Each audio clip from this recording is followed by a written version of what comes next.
Welcome back, boys and girls. We're going to do an update on the 4-valve twin turbo kit from eBay. Found a lot of things out about it that it's not a complete kit. We'll say that much. But I figured I would go ahead and show you the motor that I'm putting together that the 4-valve turbo kit is going to go on. So what we have is a 4.6 test kit block off of a 96, and if you see, we have a set of Eagle H-beam rods. Everything in here is completely torqued, finished, and done. And here is my oil feed for the turbo. I had to come up with this because they just don't offer anything with the kit. So this is what I had to do. This I actually bought separate on Amazon. It's a 4-way, 1/4 inch NPT fitting that screws right into the factory oil cooler. There's just a 3/8 plug in there, so you unscrew it and then bam, we have feed for our turbos. Obviously this isn't fully assembled. All the pipe fittings have to be Tefloned, but the AN lines do not get Teflon. They have an acorn that they seal to. So that is what I come up with for the turbo feed, which was a kit on Amazon. It's 22 bucks. Came with a 18-inch feed line, but it ain't long enough to do anything with. Besides that, this engine is a stock bore, stock stroke with a forged H-beam rod, and there are forged dished piston up in there. These pistons are actually from an 04 Cobra factory piston. I honed the block. It's thou over regular, but we got a nice finish in here for the new Hastings rings to seal on. Or I'm sorry, these aren't Hastings, they're Total Seals. Brand new. I gapped the top ring at 24. The second ring is at 26. So we should be fine for plenty of boost. Solid motor mounts. I don't want the engine, exhaust, and turbos moving separately. We do have, it's the Kellogg 8-bolt crank. Brand new set of billet boundary oil pump gears, so we don't have to worry about that. Everything is ARP. ARP main studs, ARP side bolts. I have over here, well, 8-bolt crank. All the head studs. We have flywheel and pressure plate bolts. If there is a problem, it is not going to be with the engine itself. It's going to be part of this twin turbo kit for the car. But I'm telling you now, the only thing, this whole kit is generic. The only thing 4-valve is those headers right there. And that's it. There's a short one. Got all kinds of stuff here. Short one and a long one. Long one I'm assuming is the driver's side to get around the steering linkage, but who knows? There's no paperwork at all that comes with it. There's no designations for left or right. Don't know. This 3 pieces, these 2 and this are the oil return kit. That's all you get is 16 inches of hose and a fitting, which obviously isn't going to work. I'm assuming the turbos mount up on the fender well inside the engine bay. They don't give you a pipe to go from here up to the bottom of the turbo. The only thing they give you are these brackets right here, or V-band flanges, but if my measurements are correct, this is literally going to stick through the tubular K-member and sit right under the frame. There is no way you're going to mount a turbo up under there directly behind the tire. You won't be able to turn. So I'm assuming they go up in the fender wells, and there's no piping for that. Another thing that I've noticed is the outlet on the turbo is a 2-inch. All the intercooler piping and everything there is a 2.5-inch. So I've ordered couplers to go from 2.5 to 2 to come directly out of the turbo. And then we also had to order some more V-band clamp assemblies. These are on Amazon. I want to say they were $15 or $16. Got the clamp, 2 ends, weld on obviously. They weren't too bad. Evil Energy, make good stuff. We've got NTK O2 sensors. This is the OEM equivalent, and they are the best of the best, in my opinion. O2 sensor extensions. These are identical part numbers. The only difference between your left and right sensor is the length of the pigtail.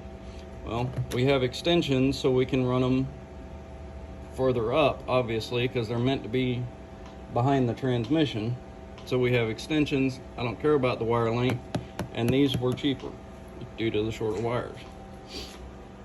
Back to the oil return, like I said, this is all you get.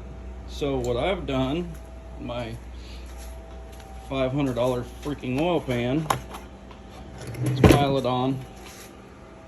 Nice and fancy, 8-quart. I made a couple of brackets. Well, you can call it a bracket. It's a plate with a hole drilled in it and a 1/2-inch MPT fitting. What I'm going to do is weld them right in here on the side of the pan and use my knockout kit to knock a hole on the outside here. And then I can screw my fitting directly through the oil pan into here. I'm going to weld this into the pan all the way around, and then just for safety's sake, I'm going to run silicone around the weld just to make sure I cannot stand oil leak. But beyond that, this is the oil pan. Got the trapdoor baffles, all kinds of fun stuff. That's what I'm personally doing for the return. You could do it any way you wanted to. One of my new head gaskets, currently waiting on O'Reilly to get the left side in for the 3rd day. New water pump. This is my head cooling mod that I made. This is from a 97 Cobra. I just cut all the extra off, drilled a new hole to mount it with, bent this tang up to where it mounts directly in the back of the head, 2 bolts holding it. And then this is a 3/4 line, so we come out of here to the T, to the other one and the other head, and then out to the heater core. These are my return lines.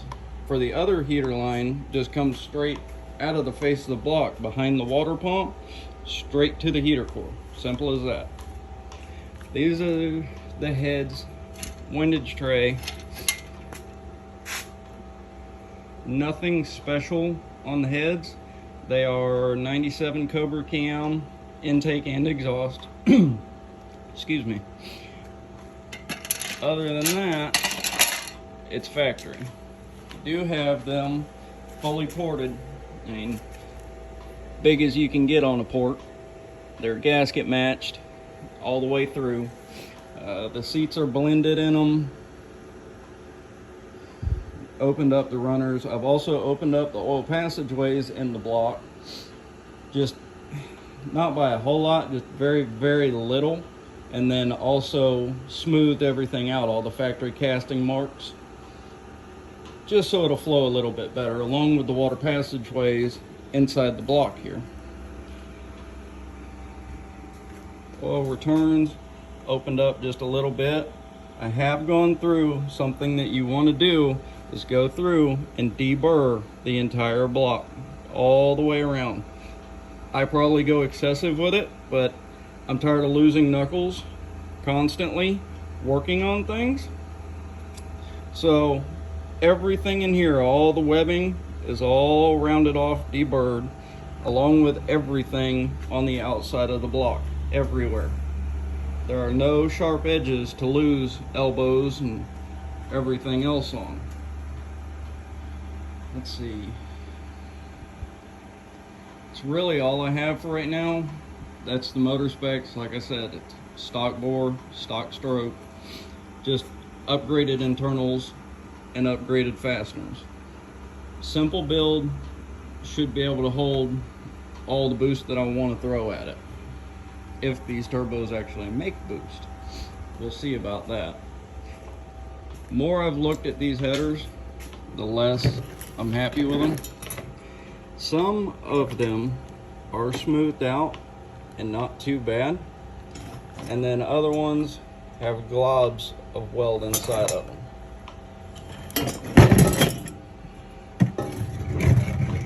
This one is an absolute disaster.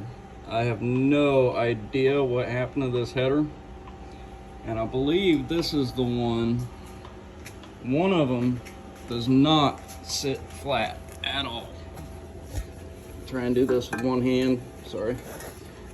And I can't get to it. I'll show you that at a later date, but whenever you hold it up there, you can see air between the second and third pipes. And not just a little bit, it's probably off by a good 1/16 of an inch. This is that extra line with their kit number. It came with all the parts I showed you to feed the turbos with, since the complete turbo kit came with nothing. That's the line. It came with this restrictor, which I'm not going to use because the turbos have screw-in restrictors.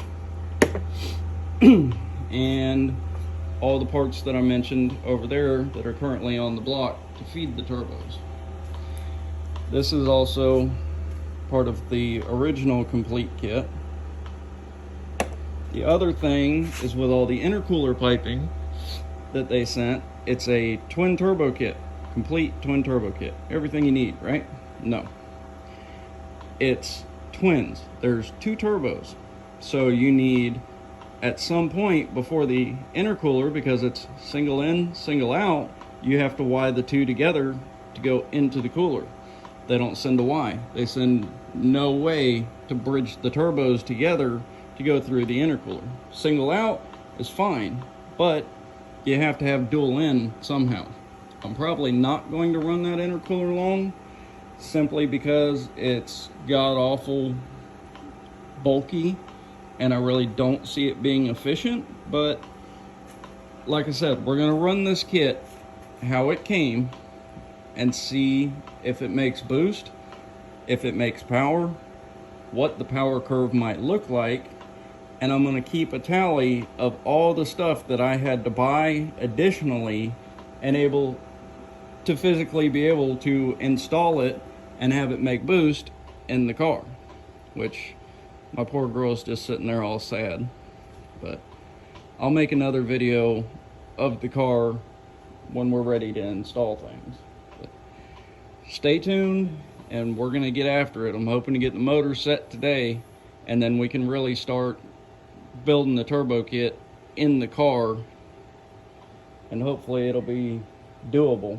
I'm starting to wonder with all the parts that I'm having to round up and buy separately, and it looks like it might get drug out for a while for the simple fact of waiting on parts to get here. But we'll see. We'll keep moving forward and I'll keep you guys updated.